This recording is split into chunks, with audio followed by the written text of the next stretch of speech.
Welcome to Mike 10 Sports. Glad to have you on this segment. Man, we're about to the midway point of the season. Getting to the third week, a little bit of SEC play. Starting to figure out who teams are, what their strengths are, what their weaknesses are, where they're going to continue to go, looking at how schedules are adapting, how schedules are going to look in 2 or 3 weeks. It's one of the more exciting times of the year.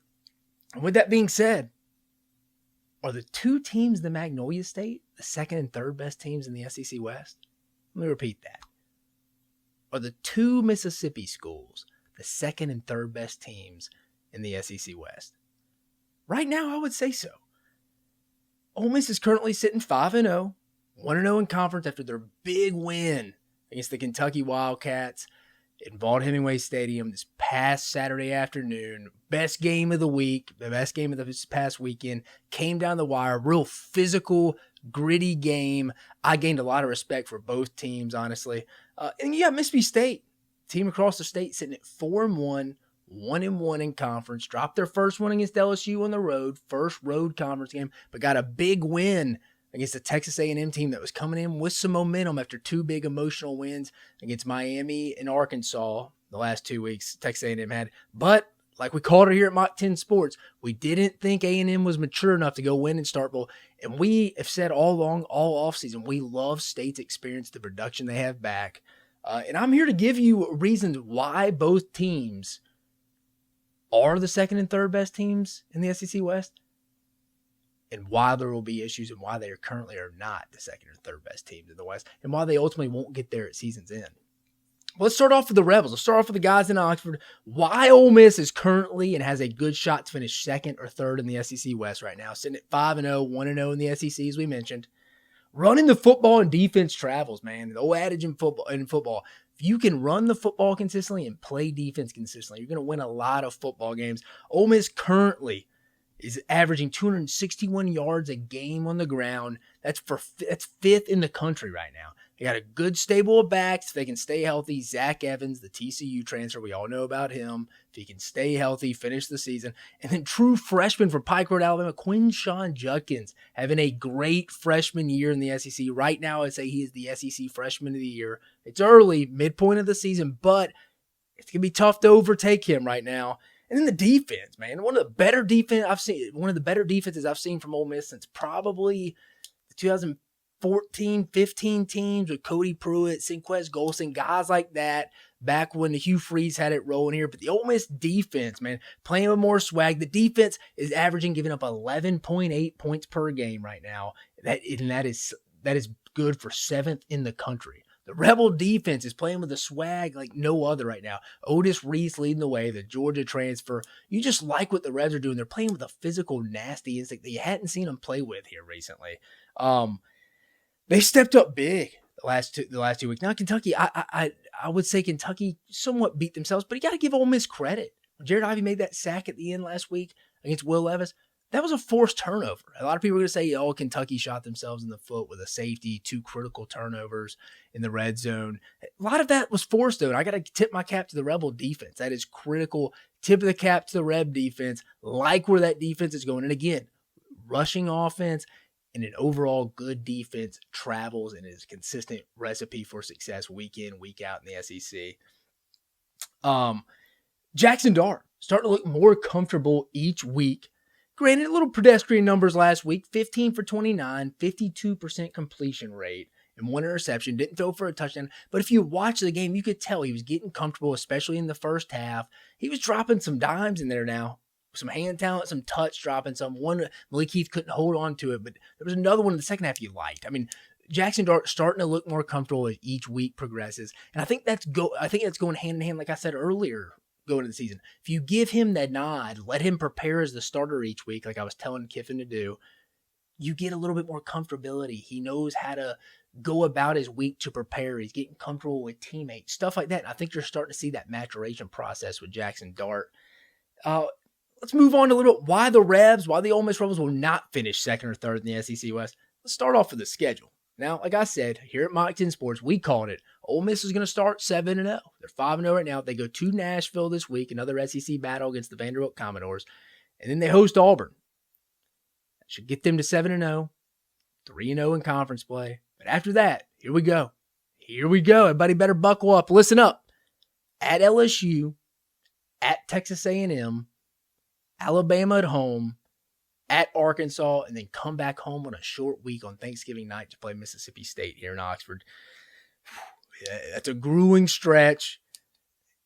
Yeah, I know it's the SEC. Everybody's schedule's a little tough, but that is a grueling stretch that you're going to have to stay healthy. Things are going to have to align right.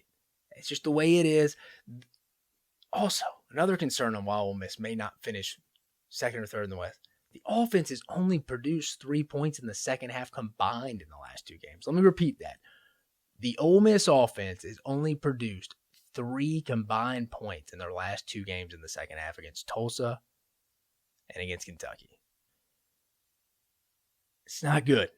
That's showing you're not really adjusting at half. Teams are adjusting to you. But I'll say this. I'll give Lane Kiffin credit. They come out hot and have a great game plan. They're dictating when they want to run the ball, what personnel the defense is bringing in. You go watch the game. You go replay the Kentucky in the first half looks confused. They're playing palms up defense, looking to the sideline. Being, what's the call, coach? What's the call, coach? You could see it. They were frustrated. But to be fair, Kentucky survived the first half, got adjusted, and Ole Miss is just right now, these last 2 weeks, is struggling to adjust in the second half offensively. Moving to their counterparts across the state, why Mississippi State will finish second or third in the SEC West as we stand today on October 3rd. People are going to call me crazy. Say Mississippi State's second or third best team in the SEC right now, in the SEC West right now. I know they lost to LSU 3 weeks ago. I watched the game. I went back and watched it twice. I'm very aware of that. But I think on a neutral site right now, Mississippi State is just better than LSU. They have more production back, more experience. I just trust the offense more. That game against LSU, a bunch of drop balls, penalties, first road game of the year. Just add a sink. And they were up in the fourth quarter. And if Austin Williams doesn't fumble that punt deep in his own area, I think Mississippi State probably wins the game and doesn't give up the entire momentum of the game. But they did lose. But I still think Mississippi State's better than LSU. The team who brought back the most production in the SEC looking like it's starting to hit its stride. I know Bowling Green, not a very good team, but State looked really good in that game, and they looked really good against Texas A&M. I know Texas A&M's struggling, but that's still a very talented squad over there. Mississippi State at home is just a very tough team. They're going to be tough for any opponent. I'm even talking about Georgia. I don't know if Mississippi State will win that game, but Georgia going to Starkville will be a tough game because Mississippi State is a different team at home. Will Rogers. It's another reason why they're the second or third best team in the SEC West right now. On the season, a 73% completion percentage, 19 touchdowns to 3 interceptions, and leads the SEC in passing yardage. It's his 3rd season in the Mike Leach system. He is just real accustomed, knowing what's going to do, his hot reads. Now, an issue right now a little bit with him is some drop balls, but I think that's going to get shored up. I like the way the Dogs are getting better here in the last 2 weeks. And then flipping to the defense side of the ball, once Jaden Crumedy comes back, the defensive front 7 should be solid. Right now, they're struggling against the run a little bit with Crumedy out, but that's where guys like Nathan Pickering and other guys like Randy Charlton stepping up, guys like that Mississippi State needs, and they've been doing that. But once Jaden Crumedy comes back, that'll be a significant piece to the Mississippi State front 7. So I'm looking forward to him coming back for the defense. Moving on to why Mississippi State will not finish second or third in the SEC West. The road woes away from Davis-Wade Stadium, especially on offense. As I talked about previously, the LSU game, the first SEC road game. Now, Mississippi State gets Arkansas at home this week. KJ Jefferson may not play, but then Mississippi State has to go on the road to Lexington, face a pretty good Kentucky Wildcat team in a week and a half. We'll really get a test about Mississippi State then. I'll get into my preview later on this week about Mississippi State and Arkansas. I like Mississippi State right now. The big test, I think, will be, obviously, this week. What is Mississippi State going to look like against a good defense on the road? Their offense hasn't traveled on the road that much under Mike Leach. They've struggled some. They've gotten some big wins with their big come-from-behind win against Auburn last year. Mike Leach's first game at Mississippi State in 2020 against LSU was a big road win. For the most part, they've struggled and looked like a totally different team. And I know you can say that about a lot of teams. Teams look better at home than they do on the road. But Mississippi State's offense looks significantly different. Schedule. I mentioned Ole Miss. Schedule's a big deal. They get Arkansas this week, at Kentucky the next week, like I mentioned, at Alabama, Auburn at home, Georgia at home, East Tennessee State at home, and then they finish the season on Thanksgiving night, like I mentioned, at Ole Miss. Drawing Georgia from the SEC East, like I've said all offseason, that'll be an issue for Mississippi State in getting to the second or third best team in the SEC West. If they didn't have Georgia and they drew like a South Carolina, Vandy, even Florida, somebody like that, it's probably a win. And after watching Georgia against Missouri this week, I still like Georgia to run the table. Not as easy as we thought, though, 2 or 3 weeks after they dismantled Oregon. Going to Mississippi State, hostile environment, that'll be tough to Georgia Bulldogs. But overall, Mississippi State's schedule is tough with Arkansas at Kentucky, at Alabama, Auburn, Georgia, and at Ole Miss still left. The rushing defense, finally, currently ranked 42nd nationally and 6th in the SEC. Not terrible, but like we mentioned, Jaden Crumedy has to come back.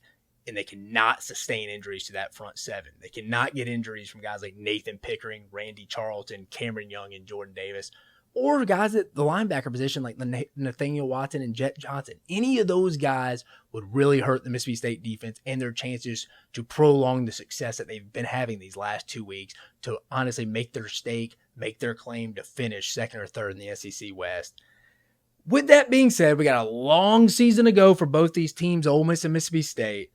But both teams from the Magnolia State seem to be hitting their stride right in the middle of the season, right as conference play is really getting going. We're getting our third conference games under the way. Most teams have played 2. With Arkansas dealing with some injuries, struggling on defense like we saw, and LSU struggling on offense, only getting 85 passing yards against Auburn this past week. Looking kind of like they have some first-year head coaching stuff. Brian Kelly being in his first year at LSU, looking like they're going through some of those adjustments. This is Ole Miss and Mississippi State's time. This is their time to step up and take their spot as the second and third best teams in the SEC West. Got a long season to go, but I like the way things are going right now for both teams in the state of Mississippi. I appreciate you joining us on this segment of Mach 10 Sports. Have a great week. Keep following us on Mach 10 Sports for the best information on SEC sports.